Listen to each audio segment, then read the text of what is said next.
Welcome back. We're here to do another episode. I know it's been a while, but let's just dive right into this. No excuses.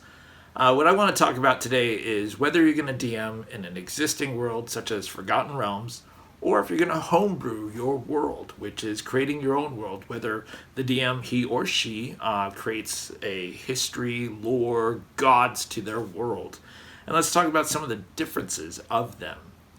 If you're a new DM, you might think, I want to homebrew my own world. And it's great because it allows you to feed your creativity. You are creating your own gods, you're creating your own history, you're creating your own lore to the world and stuff like that.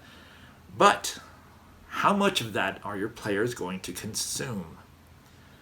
So it's a great idea to homebrew because, as I said, it does allow you to do whatever you want, create your own world, you have your own map.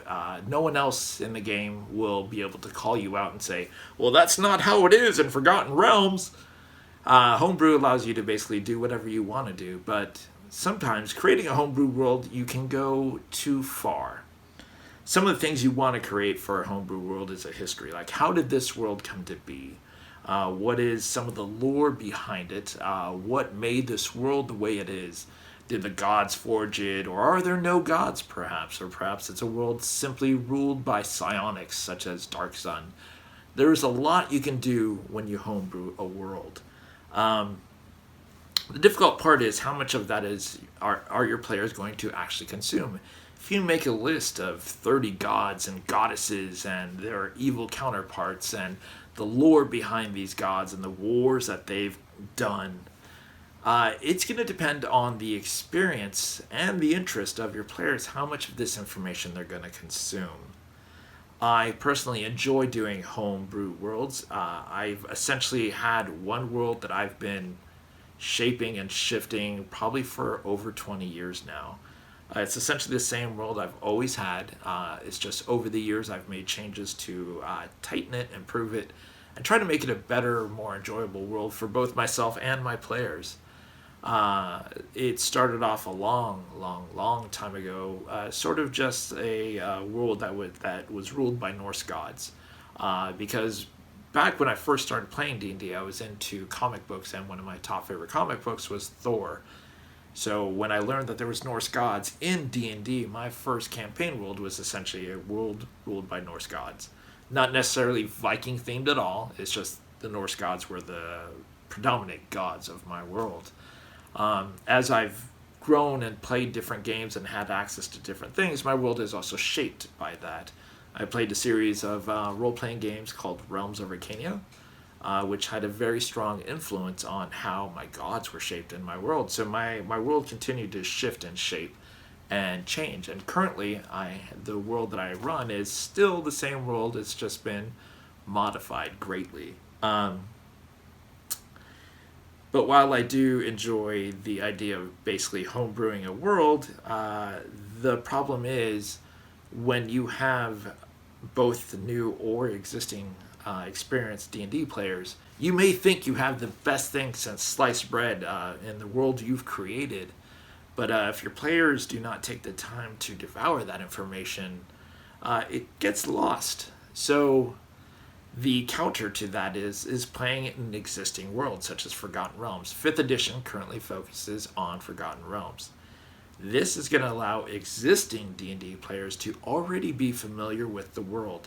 You're not going to have to try to introduce them to the gods or the history or even the maps. They're already going to know this information, probably from their experience of playing D&D. For new players, it's easy to learn Forgotten Realms because it's already established in all of these hardbound books that they can essentially purchase and consume and learn about the world. So if you do homebrew a world, I would strongly recommend creating a website that's easy to navigate, easy to find what you're looking for. What I'll do here now is basically show you, for example, what I think, and I might be biased, but what I think is an easy to navigate version of my world. This is a world called New Earth. Over here you can see I've easily established a menu where you can click on the history. If you're so inclined to read the general history of the world, you can read that here. I also have a list of deities. You can see the different gods their different realms, what each one of them represents. I also have a history of the deities, which explains what happened with the deities and how they came to be, and the war and the factions between them, who betrays who is evil, how even certain races came to be thanks to the deities.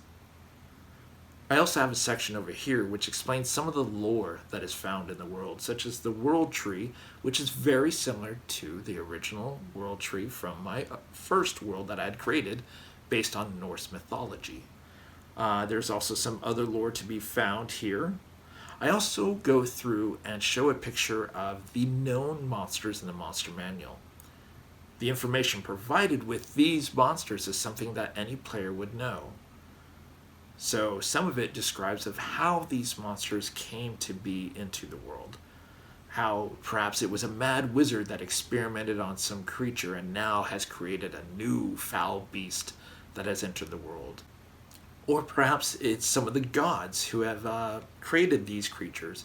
For example, in my world, a fragment from a jackal god essentially fell to the world, and the jackals devoured it and had the same crazy thirst and blood and anger that this god had, and this is what creates the gnolls.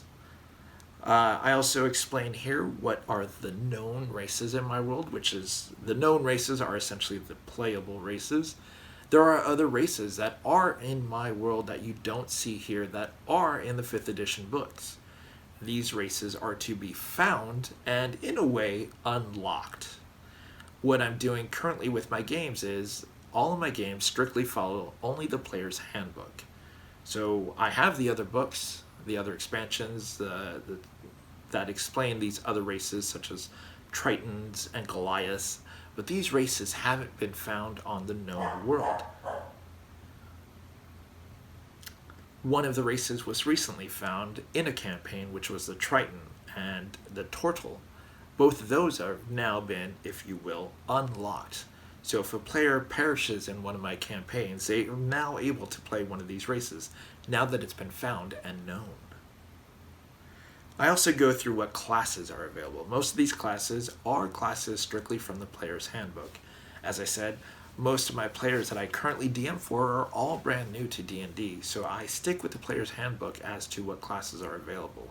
What I'm going to do is once they reach level 6, they can essentially re-pick whatever class they are. For example, if they pick this Path of the Barbarian, at level 6, they'll basically be awakened and be able to choose another path, because by this time they're experienced players, and I feel like they might be able to go with more diverse options. And one of the things that you will have to do if you homebrew is create a map. Creating a map can be difficult because you want it to look unique. There's several tricks you can do to creating a map.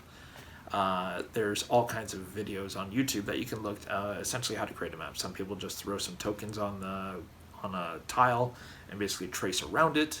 Other people will take an existing continent, flip it on its side, flip it sideways, flip it upside down, and basically redraw it as a brand new continent. So there is a lot you can do when you homebrew a world. But again, you have to consider that if you have experienced players who are playing D&D, they may not take the time to read everything that you've done in regards to the gods and whatnot, and the history and the lore. Whereas if you just choose Forgotten Realms, they may already know that information, and may, as opposed to if you choose Forgotten Realms, they will already know that information, probably from their own experience of playing D&D. So I'm not stopping you from doing a homebrew. As a matter of fact, I strongly encourage it. You may or may not be able to see my dog is here right now. This is Odin. He is a husky.